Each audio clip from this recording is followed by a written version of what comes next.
So first of all, welcome to Berlin, sir. Thank you very much. Would you say I'm a bad human being because I'm pro-apes in that movie? I really am. I think you're. I can see you're a good human being, but I think that this film, obviously, is and these franchise of films, the whole metaphor of using apes to talk about the human condition is that we turn a mirror in on ourselves. This film is not about saying in a way that apes are good and humans are bad. It's saying the danger. It is a warning in a way for what happens if we lose the ability to be empathetic. And in Caesar, it's called War for the Planet of the Apes, but it's also the war for Caesar's soul, because he, at the start of this movie, is the empathetic leader that we have known throughout his journey. But an event happens to him where he suffers such personal loss that he becomes fueled with deep hatred and goes on a journey of revenge.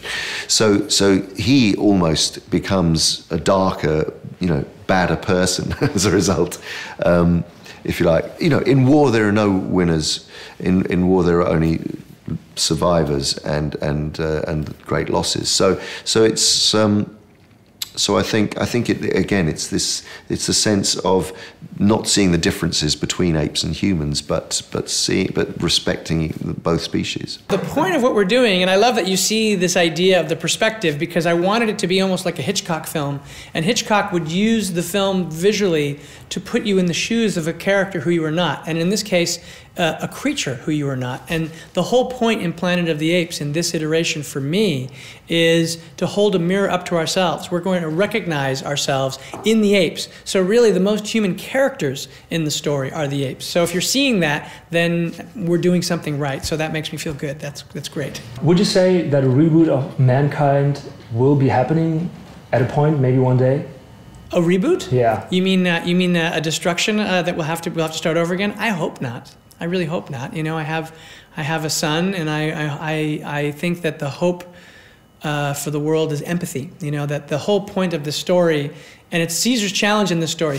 In all three of these films, his strength has been his empathy, but this story, the extremes of the conflict, push him to a place where he loses, at least for a period of time, his ability to connect with another. And the more that we do that, the more that the world becomes a dangerous place. The more that we don't recognize that we are on this planet and have more in common, and our interest in keeping this planet safe, for us, for future generations, is paramount. And yet I think that we get drawn into these conflicts where we look at other populations as if they're beneath us, as if their lives don't matter. And this is one of the one of the flaws in our human nature, is that we have the capacity to do this, but we also have the capacity for connection and for understanding. And it's that war within us that is the war that we're trying to do in this fantasy film.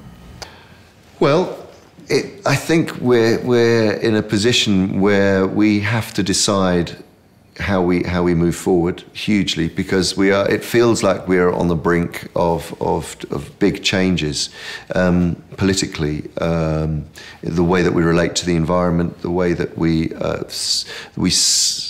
supremacists in a sense, as a species on the planet. So we have to very quickly realize that that we're all part of one big organism. Otherwise, I think we could find ourselves in great trouble, and there may be a reboot. Hopefully not. Hopefully not. You studied apes in nature. So what would you say? How much of communication between apes do you understand? A fair amount. I studied a lot of gorillas when I was working on King Kong many years ago, both in the wild and in captivity, and chimpanzees for this movie when I started working on Rise.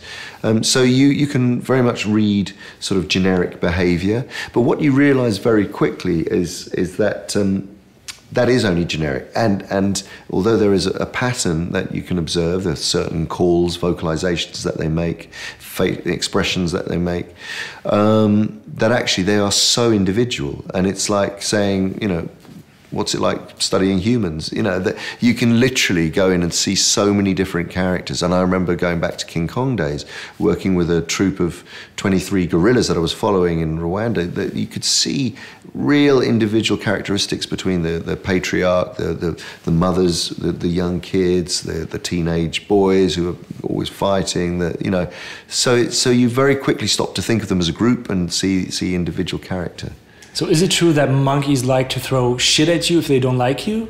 They do throw stuff at you. They do throw shit at you. And in fact, it happened to me because I befriended a gorilla, a female gorilla at London Zoo, and the male gorilla did not like it at all, and he threw shit at me. Yeah, Andy just told me a couple of minutes ago that he really studied the behavior of apes in wild nature. So do you understand apes in a way? Did you learn something too? Sure, but you know, for me, that is just the beginning point, because really what we're trying to do is tell a drama that's about us. We're trying to look, the thing we forget is that we are apes. And we imagine ourselves as not being animals. And when I first got involved in the franchise, what I was excited about was this notion of looking at ourselves and our animal nature and the war within ourselves about our instincts, trying to find some way to manage ourselves in a way that we could recognize each other despite these impulses that we have, because that is the challenge for our species.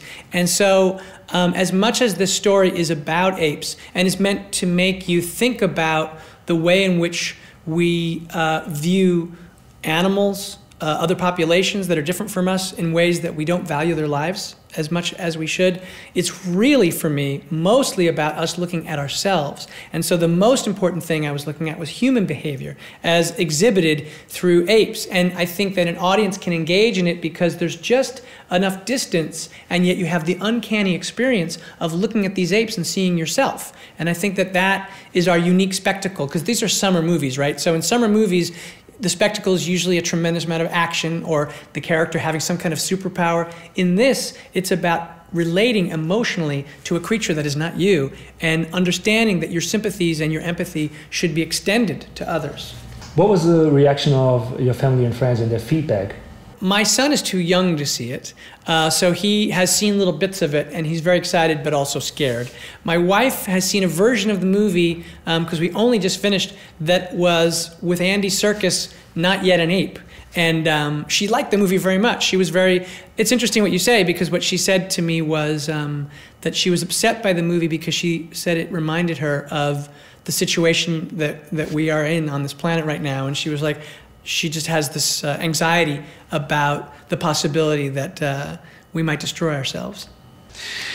They were really moved by it because it is a very emotional piece, and my sons particularly were really, I think, haven't got over it. You know, it's a very powerful piece. I mean, it's not all dark. It's got great humour, a wonderful performance by Steve Zahn as one of the ape characters, without giving too much away.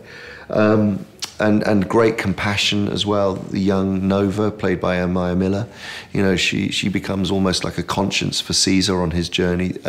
So yeah, my family were really entertained. They were moved, and yeah, and blown away by also by the battle sequences, which are pretty full on. Do you remember your funniest or maybe your worst audition?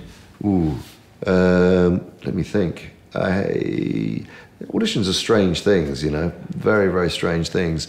I mean, the Gollum audition was pretty extraordinary, I have to say, because the only way I could do this audition was to get into character. So I literally kind of crawled into the room, crawled up on the chair, and started doing a version of Gollum, which really scared the casting director. And so that was a pretty extreme one. And obviously they liked it. Well, apparently. What would you say was the most traumatizing, maybe the hardest scene to shoot? Wow. Like, did you have nightmares? Well, you know, I'll tell you what was really hard is there's a scene where Caesar is on a hillside with Luca, and they've just found the human camp, and then suddenly they're ambushed by some soldiers, and it's snowing in what you see. It was snowing like that, and it was snowing so intensely. We were out there in the snow, and not too far after that, the equipment itself literally, we had to take it down. It started to blow away. It was a very intense. The thing that we did in terms of the shooting was, in order to bring reality, I pushed us to shoot in real situations. So if we were going to shoot in the snow to make it feel real, we were going to have to go through that experience. So when it was cold, it really was cold. When it was windy, it really was windy. And it was a challenging shoot that way. Physically, I lost a lot of weight. I've since gained it back because you spend a lot of time in dark rooms trying to work on ape shots with the artists. But it was a physically wearying shoot. A lot of people probably don't get how important acting is when it comes to motion capture. What would you say? Motion capture, acting, and the visual effects. How is like the balance between it?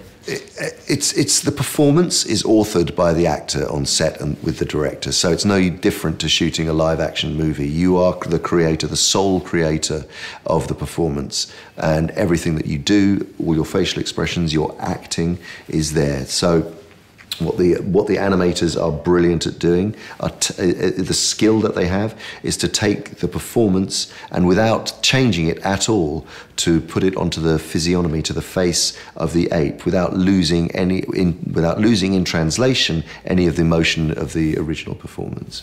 Yeah, you know, motion capture, what I've discovered now, 5 years of doing this, is that in some ways it is easier than other visual effects in terms of the shooting when it comes to performance. Because it's, you know, a lot of times when you're doing VFX, you plan everything out in such a way that it doesn't allow for improvisation and exploration that you might have if you were doing, let's say, an independent drama and you got the actors together.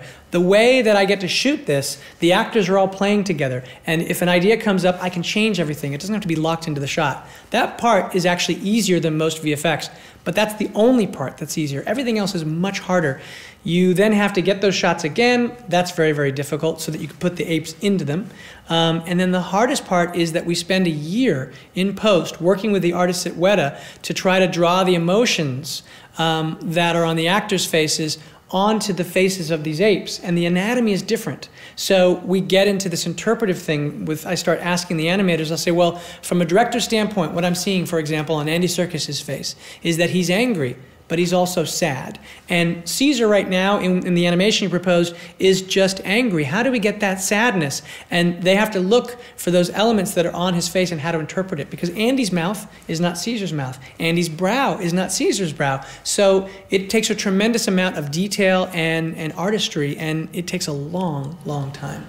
But very good that you could finish the movie. Thank you. Yeah. Thank you very much, sir. Yeah. Take care. Thank you very much. It was very nice to meet you. Thank you.